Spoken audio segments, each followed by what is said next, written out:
أعوذ بالله من الشيطان الرجيم بسم الله الرحمن الرحيم. Dear student, Assalamu alaikum wa rahmatullahi wa barakatuhu. Dear student, today it's our 13th lecture on powder X-ray diffraction of course X-ray diffraction techniques, and the course code is CAM 5134. Dear student, the key concepts of our today lectures are the importance of the gas pressure, characteristic of hard and soft X-ray tubes, Jackson X-ray tube, collimator, detectors, and in detector we will discuss photographic method and which include photostimulable phosphor, photostimulated luminescence, and then counter method. Counter method involve Giger-Muller counter, proportional counter, solid-state semiconductor detector, semiconductor detectors, and then X-ray detector, including scintillation detector, gas field detector. But today we will discuss only Giger-Muller counter.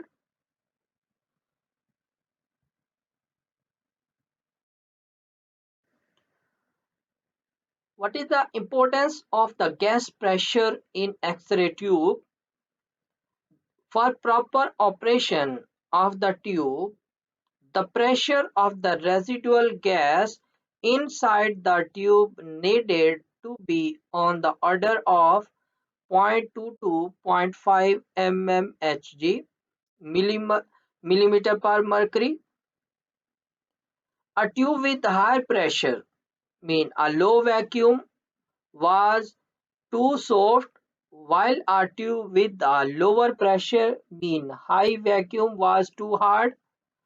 The X-ray emitted by softer tubes were more intense but of lower energy than those emitted by harder tubes. As a rule, the more intense and lower energy X-rays emitted by soft tubes were desired for therapy. These lower energy X-rays were more likely to be absorbed by the malignant tissue being treated. For diagnostic imaging mean radiography, the higher energy X-rays emitted by harder tubes were preferred for their penetrating power. The greater the thickness of the tissue being imaged, the higher the X-ray energy desired. Most physicians would maintain a variety of X-ray tubes, the softer tubes for therapy and the harder tubes for imaging. Unfortunately, the tube's internal gas pressure was not constant. Over time, the long-term trend was for the gas pressure to decrease and increasing vacuum as some of the gas was absorbed by the tube's walls and other components. This inevitable long-term hardening of the tube reduced the intensity of the X-rays. At the same time, the X-ray became more penetrating, mean higher energy. If the tube became too hard, arcing might occur when power was supplied and the resulting sparks might puncture the tube glass wall. Short-term variability could also occur. For example, as a tube warmed during use, The heating might cause an outgassing from some of the tube's metal components, especially the aluminum, and soften the tube, at least temporarily. A problem: there was no simple way to measure the gas pressure in the tube.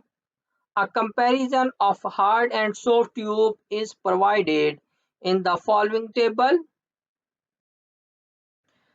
Characteristic of hard and soft X-ray tubes. First hard tube and then soft tube. Low gas pressure or high vacuum in hard tube, while in soft tube high gas pressure or low vacuum. Lower intensity X-rays due to lower current, higher intensity X-rays due to higher current. Higher energy, more penetrating X-rays. Lower energy, less penetrating X-rays. Less danger of skin exposure, overexposure. Greater danger of overexposure to skin. Less contrast in radiograph, more contrast in radiographic image. Electrical charge static on outside of tube in hard tube. No static charge on outside of tube in soft tube. Glass wall or tube more likely to puncture. Glass wall or tube less likely to puncture. Surface of target less likely to be damaged in hard tube, while in soft tube target more likely to be damaged. Yellowish color, while soft tube blue green color. Red if extremely high pressure tube puncture. One method that was used to help maintain a more constant pressure in the tube was to make it larger. The physically bigger the tube, the slower the decrease or increase in the gas pressure. As a result, there was also a relationship between the tube size and its maximum load. The larger the diameter of the tube, the greater the current and high voltage that it could tolerate. The downside of the making the tube larger was that it was also necessary to make the glass thicker, and this reduced the emission of low energy X-rays. If the latter were needed, superficial therapy, the tube was small. Now we will discuss Jackson X-ray tube. Following Roger's discovery of X-rays in late 1895, the first significant development in the design of X-ray tubes was the use of a concave cathode that focused the electrons, mean cathode rays, on the target. William Crookes had constructed such a tube many years earlier, but not, of course, to increase the production of X-rays. Various workers made X-ray tube with concave cathode in early 1896, but rightly or wrongly, Professor Herbert Jackson of King College in London is usually credited as being the first to do so. As seen in this example, the Jackson tube was usually oriented so that the curved cathode faced down while the upwardly facing target, typically platinum, was mounted at 45 degrees to the tube axis. It is not visible in the photo, but the glass stem supporting the anode is cracked probably because of the drop during shipping. As a result, the cathode and anode would not line up correctly. So this is the diagram. Size approximately 11 inches high, including stand, and 3 inches in diameter. How does X-ray tube works?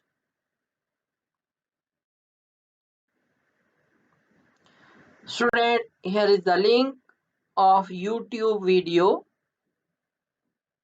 So आप इस video को देखें और आपको पता चल जाएगा कि एक्सरे ट्यूब जो है वो कैसे वर्क करती है. Now, what is collimator? Inserted in the diffracted beam to get a narrow X-ray beam. It consists two sets of closely packed metal plate separated by a gap.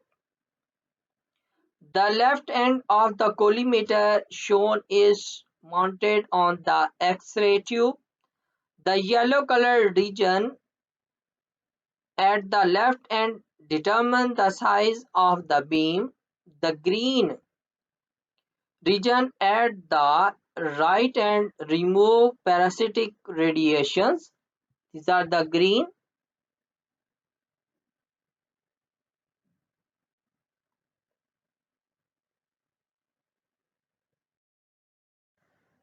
A collimator is a device that narrows a beam of particles or waves. To narrow can mean either to cause the direction of motion to become more aligned in a specific or direction, mean make collimated light a parallel rays, or to cause the special cross section of the beam to become smaller, mean beam limiting device. The use of collimators for generating narrow X-ray beam is straightforward but can suffer from loss of intensity as the beam diameter decreases. Passing a relatively large X-ray beam through a small aperture results in most of the primary X-ray being blocked by the material around the aperture. X-rays only pass through the aperture itself, yielding a beam with the diameter approaching that of the aperture.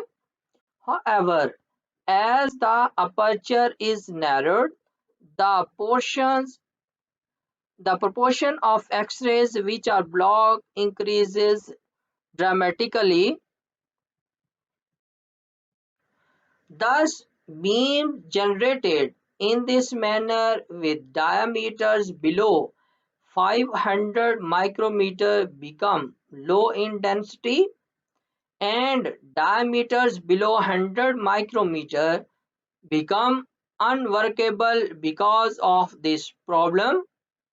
Today, collimators are successfully used for high spatial resolution analysis, mean beam diameter less 20 micrometer on synchrotron sources, where the extremely high beamline intensities mean that intensity losses are not an issue. For benchtop instrument with less bright X-ray sources, collimators are not used for ultra high spatial resolutions. This is example of particle collimator. यहाँ पे देखें कि ये different direction के अंदर आपकी जो raise आ रही हैं और जैसे ही इस कोलिमीटर के अंदर से ये गुजरेंगी तो ये अलाइन हो जाएंगी. ये इस डायग्राम के अंदर ये आपका जनरेटर मीन एक्सरे वो सोर्स आपका है, ये आपकी एक्सरे बीम यहाँ से आ रही है और ये आपका कोलिमीटर है. तो ये देखें कि यहाँ पे जो अनवांटेड हैं वो यहाँ पे ब्लॉक होगी और ये जो आपकी जो यहाँ से बीम है वो कोलिमेटेड होके सैंपल के ऊपर जो है वो फॉल की। In short, in order to get a narrow beam of X-rays, the X-rays generated by the target material are allowed to pass through a collimator, which consists of two sets of closely packed metal plates separated by a small gap. The collimator absorbs all the X-ray except the narrow beam that pass between the gap। ये यहाँ से आप देख लें कि ये आपका target इनके एक्सरे ट्यूब है, यहाँ से आपकी एक्सरेज आ रही हैं, ये आपका कोलिमीटर है और ये इसके अंदर ये गैप, यहाँ से आपकी जो है वो एक्सरेज जो है जो कोलिमेटेड हो गई हैं वो पास होंगी। क्लियर? बीम ये जो ब्लॉक की गई है और ये एक्सरे बीम यहाँ से पास होगी। Clear?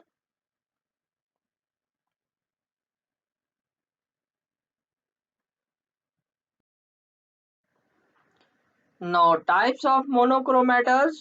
In order to do monochromatization, two methods are available: filter and crystal monochromator.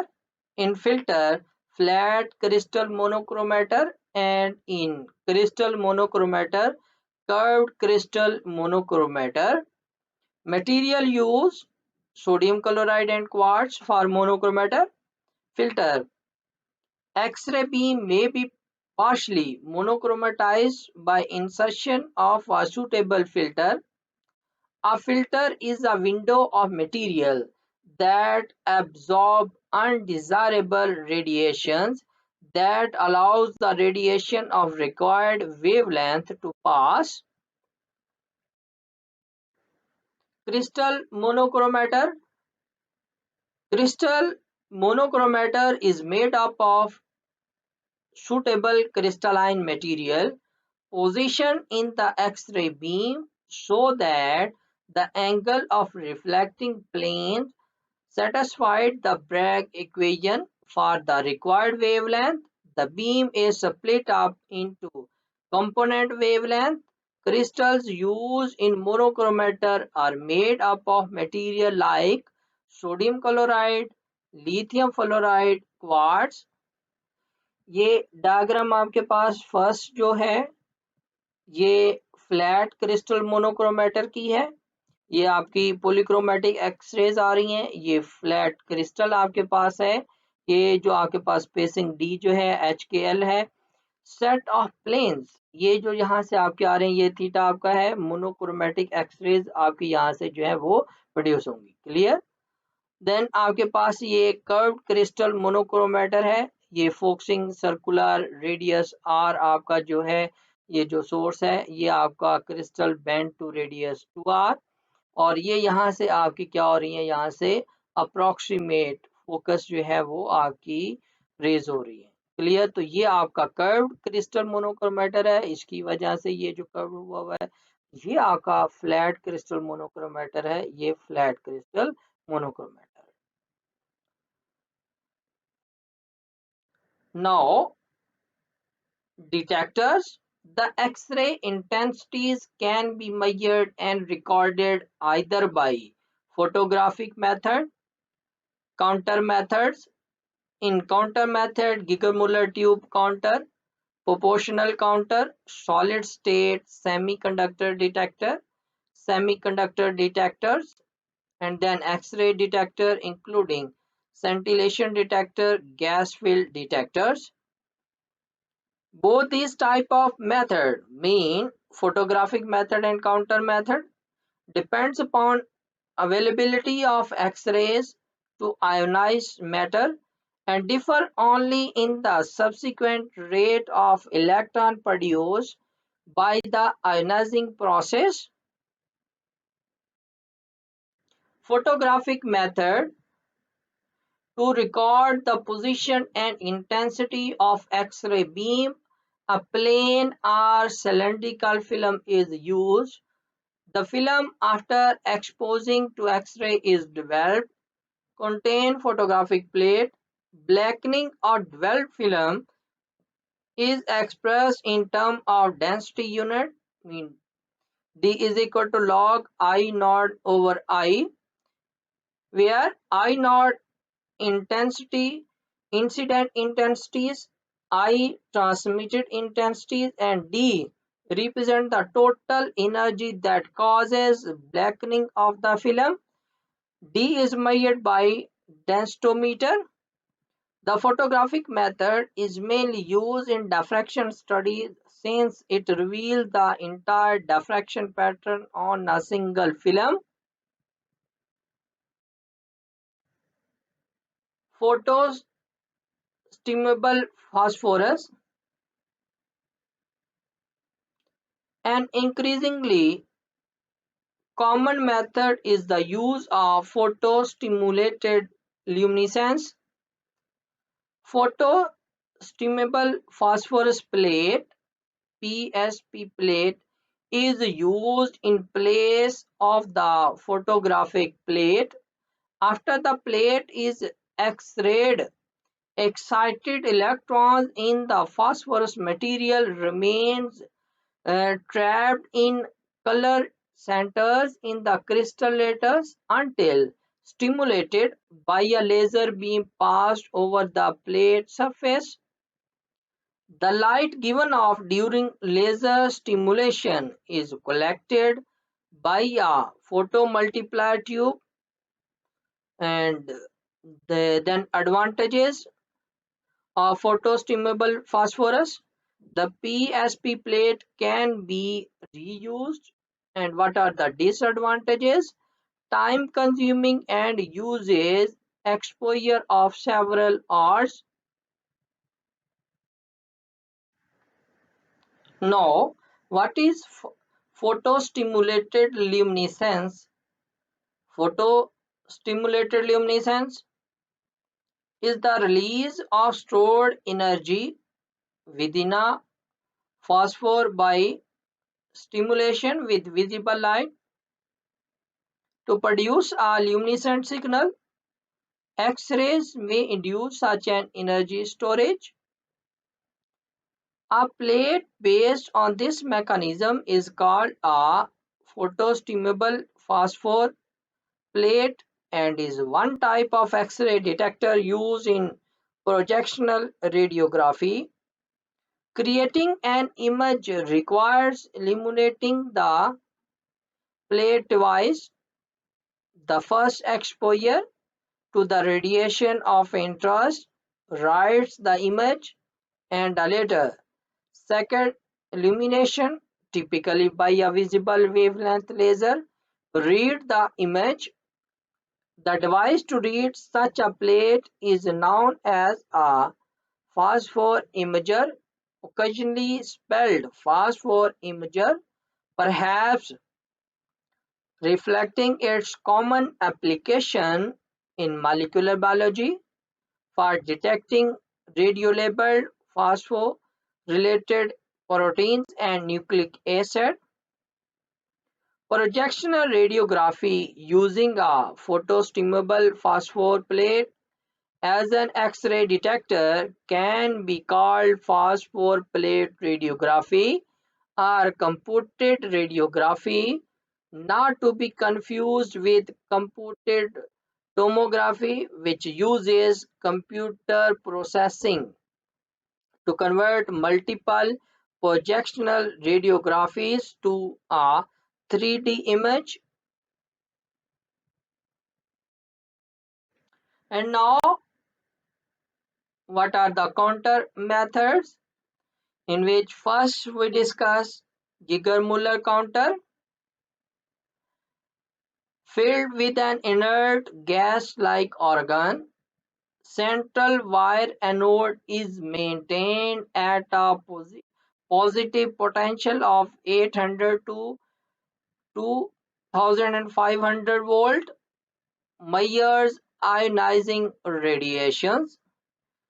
Detect the emission of nuclear radiation, alpha particle, beta particle, or gamma rays. The electron is accelerated by the potential gradient and cause causes the ionization of large number of argon atoms, resulting in the production of avalanche of electrons that are traveling towards central anode. These are the diagrams of Geiger-Müller tubes. Here is the outline of Geiger-Müller tube. First, X-rays, this collision with filling gas, and after that production of ion pair occur, result in electron central anode, and positive ion moves to outer electrode. And now what are the advantages of Geiger-Müller tube? It trouble free, inexpensive. And what are the disadvantages? Cannot be used to measure energy of ionizing radiations, used for low counting rates, efficiency falls of below 1 ampere.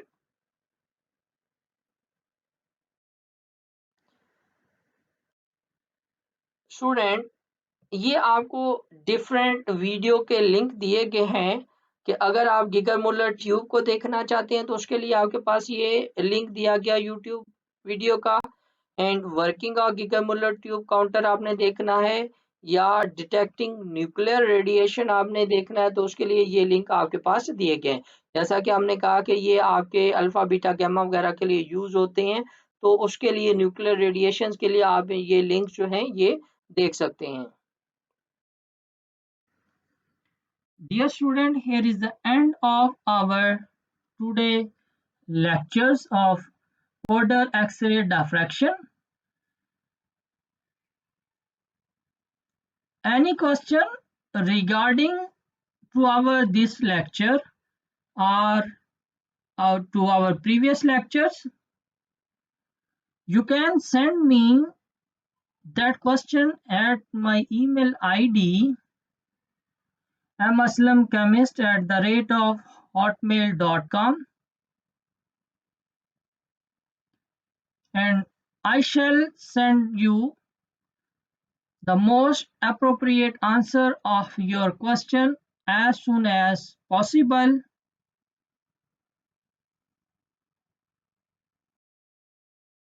Thank you so much. Allah Hafiz.